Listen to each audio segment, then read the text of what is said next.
नमस्कार, मैं डॉक्टर सीमा Sharma SS Sanskrit classes में आपका स्वागत करती हूँ। अभिज्ञान शकुंतलम तीसरे अंक के अगले श्लोक करते हैं। शक्यम अरविंद सुरभि कनवाही मालिनी तरंगानाम अंगई अनंग तप्तई अविरलम अलंगितुम पवनः।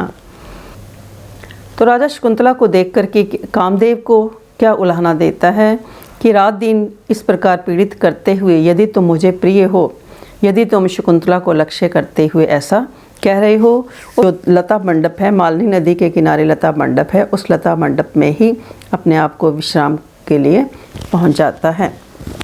राजा दुष्यंत यहाँ क्या कहते हैं, अरविंद सुरभि मालिनी तरंगा नाम कि कमलों के स्पर्श से सुगंधित तथा मालिनी तरंगा नाम कनवाही, मालिनी नदी की तरंगों के कणों को वहन करने वाली ये जो वायु है, मानो अनंग तप्तई अंगई अविरलम अलंगितुम शक्य कि ये जो वायु का स्पर्श है मानो काम से संतप्त मेरे अंगों के द्वारा निरंतर सेवन करने के योग्य है।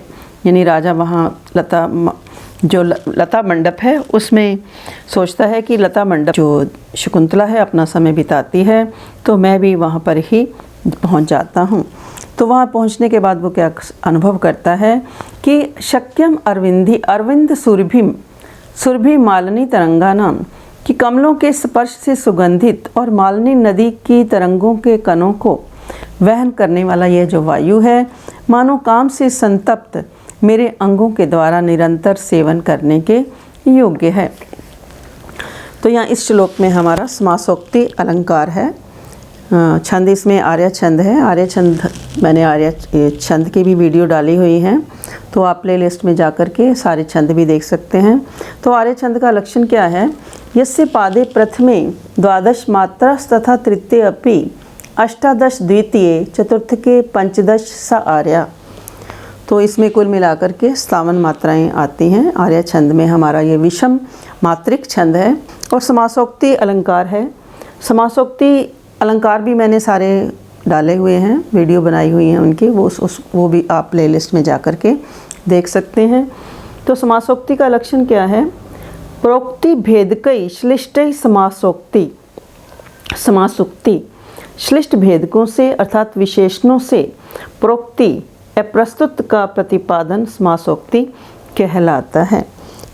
तो फिर उसके बाद अगला राजा फिर क्या है, घूमकर और देख करके अस्मिन वेतस पर शिप्ते लता मंडपे शकुंतलाया भवितव्यम कि इस बेलों से घिरे हुए लता कुंज में शकुंतला को होना चाहिए, यानी शकुंतला भी कहीं आसपास ही होनी चाहिए, क्योंकि अभ्य उन्नता पुरस्ताद अवगाढ़ा जगन गौरवात पश्चात द्वारे अस्य पांडु सिक्ते पद पंक्तिर दृश्यते अभिनवा। फिर राजा क्या कहता है, घूमते हुए और देखते हुए कि शकुंतला भी कहीं यहाँ आसपास ही होनी चाहिए, इस लता कुंज के आसपास ही होनी चाहिए, क्योंकि अस्य पांडु सिक्ते द्वारे अभ्य उन्नतः कि इस शकुंतला के द्वारा उज्ज्वल रेत वाले द्वार पर आगे से उठी हुई तथा जगन गौरवात पश्चात अवगाढ़ा तथा शरीर के भारी होने के कारण पश्चात अवगाढ़ा पीछे से दबी हुई अभिनवा पद पंक्ति दृश्यते नई नई पद चिन्हों की पंक्ति दिखाई दे रही है। तो यहाँ पर राजा दुष्यंत इस श्लोक के माध्यम से क्या कहना चाहते हैं कि ये शकुंतला जो है इस मालिनी नदी के किनारे पर बने हुए लता कुंज के द्वार पर मानो आगे से उठे हुए और पीछे से दबे हुए पद चिन्ह देखकर राजा अनुमान लगाता है कि शकुंतला इस लता कुंज में ही होगी, क्योंकि ऐसे चिन्ह उसके पैरों से ही बन सकते हैं। यानी जो रेतीला स्थान है उसको देख कर के राजा अनुमान लगाता है कि जिस प्रकार व्यक्ति बैठता है उठता है तो उसके जो शरीर के निशान हैं वो उस रेत के ऊपर पड़ जाते हैं, ऊपर नीचे हो जाते हैं, कहीं से उठा हुआ भाग हो जाता है और कहीं से दबा हुआ हो जाता है। तो राजा इस स्थिति को देख करके उस रेत के मंडल को देख करके, रेत वाले उस द्वार को देख करके क्या अनुमान लगाता है कि शकुंतला इस निश्चित रूप से लता मंडप में ही होगी। तो यहाँ पर हमारा स्वभावोक्ति अलंकार है और आर्य छंद है। तो आर्य छंद का लक्षण मैंने इससे पहले श्लोक में भी आपको बताया है। यदि आप ऐसे संस्कृत चैनल पर नए हैं तो लाइक करें, सब्सक्राइब करें और शेयर भी करें। और प्लेलिस्ट में यदि कुछ आप जा कर के देखना चाहते हैं, संधि, समास या कारक कुछ भी, तो मैंने बहुत सारे वीडियोस में डाले हुए हैं, वहाँ जाकर आप देख सकते हैं। और यानी अब तो हम जैसे अब अभिज्ञान शाकुंतलम कर रहे हैं, तो अभिज्ञान शाकुंतलम के साथ यदि ऐसे संस्कृत आप लिखेंगे तो आप चैनल को पूरा, हर वीडियो को आप अच्छे प्रकार से देख सकते हैं। तो राजा अपनी स्थिति का वर्णन करते हुए शकुंतला को देखते हुए क्या कहता है, यावद विटप अंतरेण विलोक्यामि। तो राजा क्या कहता है कि मैं शकुंतला को शाखाओं के बीच में से देखता हूँ, वैसा करते हुए बड़ा आनंद पूर्वक, अरे लब्धम नेत्र निर्वाणम, कि नेत्रों को शांति प्राप्त हो गई है। ये पंक्ति हमारी सप्रसंग व्याख्या के लिए कई बार पूछी जाती है। लब्धम नेत्र निर्वाणम, कि जो मेरे नेत्रों को मैं देखना चाहता था वो मुझे प्राप्त हो गया है। ऐशा मनोरथ प्रिया में कुसुम अस्तरणम शिलापट्टम अधिश्याना स सखीभ्याम अनवास्य। और जो मेरी इच्छा है, ऐशा मनोरथ प्रिया, कि यह मेरी अभिलाषा मात्र से जो शकुंतला है, मानो उन फूलों के बिछोने वाले शिला तल पर लेटी हुई सखियों द्वारा सेवा की जा रही है। यानी राजा क्या सोचता है कि मैं उसे छुप करके शाखाओं के बीच में जा कर के देखता हूँ, और जब ऐसा देखता है तो वो शकुंतला को इस स्थिति में सखियों के द्वारा सेवा किए जाते हुए देखता है। राजा क्या कहते हैं, भवतु लता वेहित श्रोष्यामि तावद। तो अच्छा, लता में छिपा हुआ जरा इनकी आपस में ये क्या वार्तालाप कर रही हैं, इनकी बातों को सुनता हूँ, और वैसा करता हुआ खड़ा हो जाता है। फिर शकुंतला और दोनों सखियाँ प्रवेश करती हैं। दोनों सखियाँ पंखा करते हुए बड़े स्नेहपूर्वक, सखी शकुंतला अपि सुखायति ते नलनी पत्रवात है, कि क्या कमलनी के पत्ते की वायु तुझे सुख दे रही है। यानी जो शकुंतला है मानो राजा के प्रति इतनी अधिक आसक्त है, उसे पता ही नहीं चल रहा कि दोनों सखियां उसको पंखा कर रही हैं। तो दोनों सखियां क्या कहती हैं, पंखा करते हुए बड़े स्नेह के साथ, सखी शकुंतले अपि सुखायति ते नलनी पत्रवाता है, कि क्या कमलनी के पत्ते की वायु तुझे सुख दे रही है। फिर शकुंतला वेदनाम नाटित्वा, पीड़ा का अनुभव करते हुए, जयंतो माम सख्यो, कि क्या दोनों सखियां मुझे पंखा कर रही हैं। फिर दोनों बड़े विषादपूर्वक एक दूसरे को देखते हुए, यानी वो ऐसा अनुभव करती हैं कि इसको पता ही नहीं चल रहा, शकुंतला को कुछ पता ही नहीं चल रहा कि हम दोनों इसको पंखा कर रहे हैं।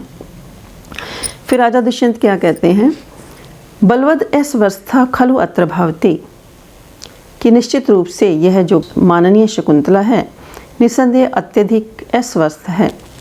बड़े ध्यान से देखते हुए, अभिलाषापूर्वक देखते हुए, कि क्या ये धूप का दोष है अथवा जैसा मैं सोचता हूँ, क्या जैसा मेरे मन में है ऐसा सोचते हुए, अथवा कृतम संदेहन, अथवा संदेह की आवश्यकता नहीं है।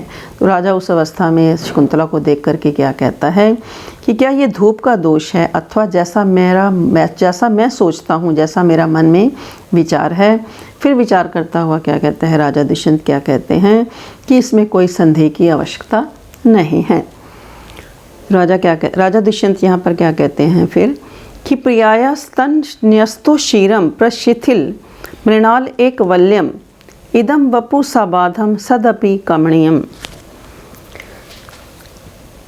कि शकुंतला का शरीर पर लगाए गए खस के लेप वाला तथा ढीले हुए कमलनाल के एक कंगन वाला ये शरीर पीड़ा युक्त होते हुए भी कमणीयम, मनोहर प्रतीत होता है। यानी यद्यपि शकुंतला गर्मी के संताप से व्याकुल है, परंतु इस प्रकार के होते हुए भी इसके शरीर पर लगाया गया जो खस का लेप है और ढीले हुए कमलनाल के एक कंगन पीड़ा युक्त होते हुए भी सुंदर दिखाई देता है। क्योंकि मनसिज निधाग प्रसर्यो तापे कामम समय, कि कामदेव और गर्मी के प्रसार का संताप भले ही एक जैसा हो, परंतु युवतीषु ग्रीष्म से अपराधम एवं सुभगम न भवती, परंतु युवतियों पर गर्मी का जो संताप है इस प्रकार मनोहर प्रतीत नहीं होता है।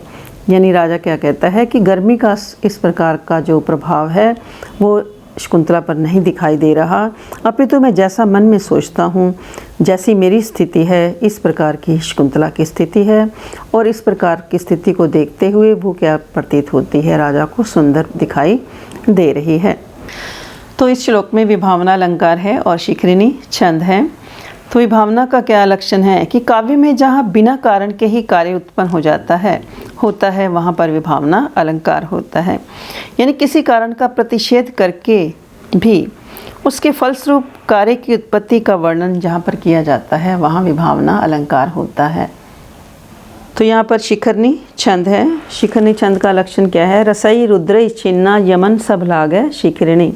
तो इसमें कुल 17 वर्ण होते हैं, इस छंद में कुल 17 वर्ण होते हैं। तो उसके बाद फिर अनुसुईया क्या कहती है शकुंतला को देखते हुए कि अनभ्यंतरे अवाम मदन गतस्य वृतांतस्य, कि हम दोनों काम विषयक जो बातें हैं उनसे अपरिचित हैं। यानी अनुसुईया क्या कहती है सखी शकुंतला कि हम दोनों काम भाव से अपरिचित हैं, काम विषयक बातों से अपरिचित हैं, किंतु इतिहास में जब इस प्रकार की बातों को हम सुनी जाती हैं वैसे तुम्हारी स्थिति को मैं देख रही हूँ। तो बताओ कि तत्कथि किम निमित्तम ते अयम आयासय, कि तुम्हारी इस प्रकार की पीड़ा किस कारण से है?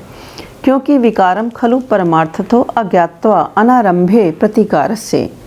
ये पंक्ति भी व्याख्या के लिए पेपर में कई बार पूछी जा सकती है। और जब हम यूजीसी या नेट का पेपर देते हैं कई बार इस प्रकार की पंक्तियाँ आ जाती हैं कि ये पंक्ति किसके द्वारा कौन से अंक में कही गई है। तो जब आप ध्यान से पढ़ें तो ये भी ध्यान रखें कि कौन सी पंक्ति किस अंक में किसके द्वारा कही गई है। तो विकारम खलु परमार्थतो अज्ञात्वा अनारभ्ये प्रतिकारस्य, कि रोग को यथार्थ रूप में जाने बिना उसके उपचार का आरंभ नहीं होता। तो अनुसुईया क्या कहती है शकुंतला को कि रोग को यथार्थ रूप में जाने बिना उसके उपचार का आरंभ नहीं किया जा सकता। फिर राजा क्या कहते हैं, अनसूयाम अपे अनुगतो मदीह तर्कः। तो राजा क्या कहते हैं कि जिस प्रकार मैं सोचता हूँ, जैसा मेरा तर्क है, वैसे ही अनुसुईया भी इस बात को कह रही है। फिर शकुंतला मन ही मन में बलवांचय में अभिनिवेशः, कि मेरी आसक्ति अत्यधिक प्रबल है, ना च शक्नोमि सहसा निवेदितुम, परंतु मैं अचानक एकदम कह भी नहीं सकती हूँ। फिर प्रियमदा सखी, प्रियमदा अनुसुईया आपस में बातें करती हैं। तो प्रियमदा क्या कहती है अनुसुईया को कि हे सखी सुष्टु ऐशा भनती, कि यह अनुसुईया ठीक कह रही है। किम एतत् आत्मनः उपद्रवम निगुह्यसि, कि तुम अपने इस कष्ट को इस प्रकार क्यों छिपा रही हो। अनुदिवसम च परिहीयसे अंगई, क्योंकि तुम्हारे अंग प्रतिदिन क्षीण होते जा रहे हैं। केवलम लावण्यमयी छायाम त्वाम न मुंचती, केवल लावण्य युक्त जो शोभा है वो तुम्हें नहीं छोड़ रही है। तो ये भी पंक्ति व्याख्या के लिए पेपर में पूछी जा सकती है। केवलम लावण्यमयी छाया त्वाम न मुंचती, कि केवल सौंदर्य से युक्त जो लावण्य युक्त शोभा है वो ही तुम्हारे शरीर को नहीं छोड़ रही है। फिर राजा क्या कहते हैं, अवितथम आहा प्रियमदा, कि प्रियमदा ने सत्य ही कहा है। तथा ही अस्या शाम शाम कपोलम आननम उरा काठिन्य मुक्त स्तनम मध्य कलांततरय प्रकाम विनता वंसौ छवि पांडुरा शोच्या च प्रिय दर्शना च मदन कलिष्टयम अलक्ष्यते पत्राणाम इव शोषणेन मरुता सपृष्टा लता माधवी। तो राजा फिर क्या कहता है कि प्रियमदा ने ठीक ही कहा है, क्योंकि शकुंतला के शरीर को मुख को देख करके क्या अनुभव करता है कि आननम शाम शाम कपोलम, आनना मैंने कि मुख अत्यधिक क्षीण घालों वाला हो गया है, कपोलों से युक्त है।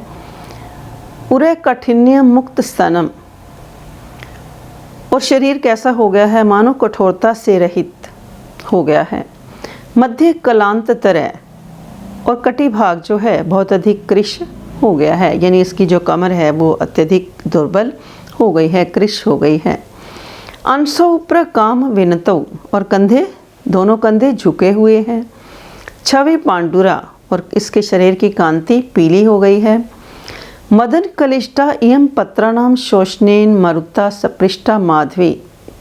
किस प्रकार मानो कामदेव काम से पीड़ित, इयं पत्राणाम पत्तों को सुखा देने वाली, शोषणेन मरुता वायु से स्पर्श की गई, मरुता सपृष्टा वायु से स्पृष्ट की गई, माधवी लता इव माधवी लता के समान।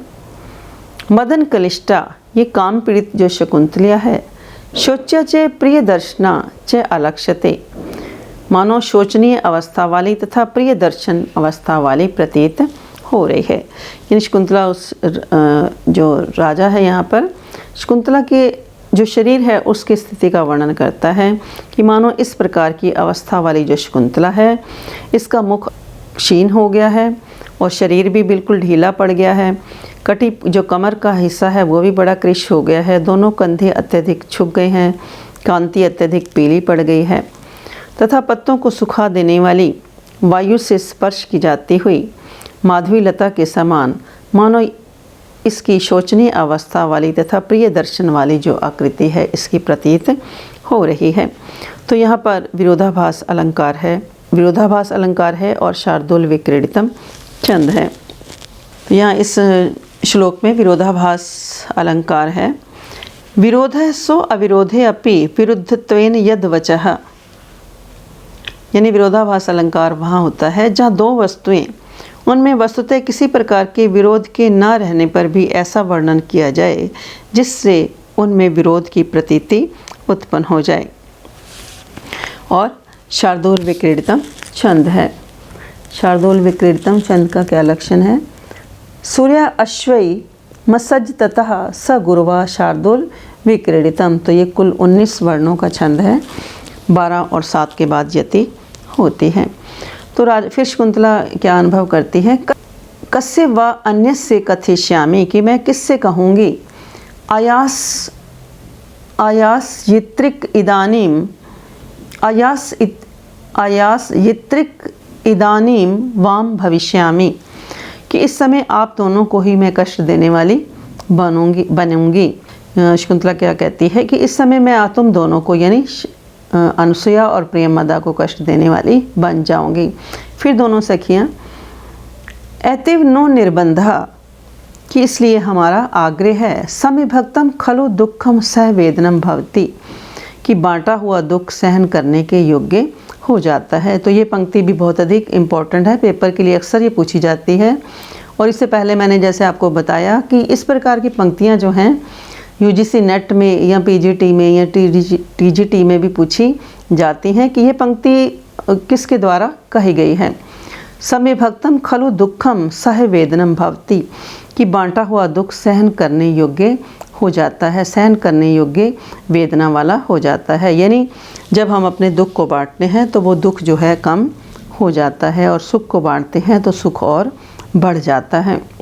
तो इस प्रकार ये कहने का भाव यहाँ पर क्या है कि सुख दुख में सदा साथ रहने वाली जो दोनों सखियाँ हैं शकुंतला के द्वारा प्रति प्रेम भाव को ही बताती हैं, क्योंकि इस प्रकार यदि तुम अपने दुख को बताओगी तो ये दुख निश्चित रूप से कष्ट कम हो जाएगा। तो समय भक्तम खलु दुखम सह वेदनम भवति। तो आज के लिए इतना ही। धन्यवाद। जय हिंद, जय भारत।